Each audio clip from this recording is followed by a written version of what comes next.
La CNDH déclare que les acteurs du programme conjoint des droits de l'homme et les organisations de la société civile remplissent leur mission en toute umugwi CNDH utangaje ko abakorera mu mugambi rusangi ujejwe agateka kazina muntu hamwe n'amashirahamwe yigenga birangura igikorwa cavyo mu mwidegemvyo ntangere. Umugwi CNDH w'u Burundi ugumucungera ibahirizwa ry'amasezerano y'Ipari agenga ubwigenge ubwo ari bwo bwose bw'agateka kazina muntu. Kubijanye na bishasha ku mugwi CNDH mwobona ko igenwa ry'abakomiseri ryubahirije itegeko ry'u Burundi nta hungabana na rimwe ku mategeko mu gihe urwego rubifitiye ububasha ruriko rukora ivy'amategeko arorekurira. Kubijanye n'ibikorwa byo gutsimbataza no kubungabunga amahoro mu gihugu canke hanze y'u Burundi, CNDH irashima utwigoro twa leta ikayitera intege kubandanya inama n'inzego z'akarere na mpuzamakungu kugira hashigweho ivyankenerwa byo gukinga vyemeranijwe. Kuvyerekeye gukingira agateka ka buri mupfungwa, CNDH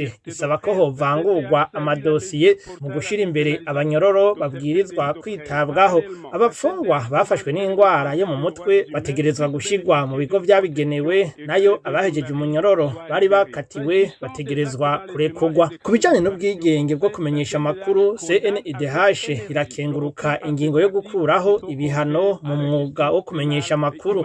Hagati aho, CNDH isaba ko abaharanira agateka kazina muntu bakingirwa hamwe n'irekurwa ry'abamenyesha amakuru babiri. Kubijanye n'inyuruzwa ry'abantu bakabugwa irengero, CNDH iriyamiriza yivuye inyuma iyo migenzo iteye kubiri n'amategeko mpanavyaha yo kubahiriza kiremwa muntu. Kuvyerekeye abapfungwa bahaniwe ivyaha vya politike, CNDH isaba ko hosomwa igitabo mpanavyaha kugira harabwe inzira zemewe n'amategeko zo gutezura. Kuri leta y'u Burundi, CNDH isaba ko horabwa ibiri mu itegeko mpanavyaha kugira hashingwe integuro y'itegeko ritanga imbabazi ku burorero bumwe bumwe, gutegeka irekurwa ry'abapfungwa bejejwe hamwe n'abahejeje ibihano bakatiwe, kwiga amadosiye y'abaharanira agateka kazina muntu hakoreshejwe ubuntu, kubandanya hashigwaho izindi ngingo zigamije gutezurira amabohero. Et ceux qui ont purgé la peine, traiter les dossiers des défenseurs des droits de l'homme avec humanité et célérité, poursuivre la mise en application des autres mesures visant au désengorgement des prisons.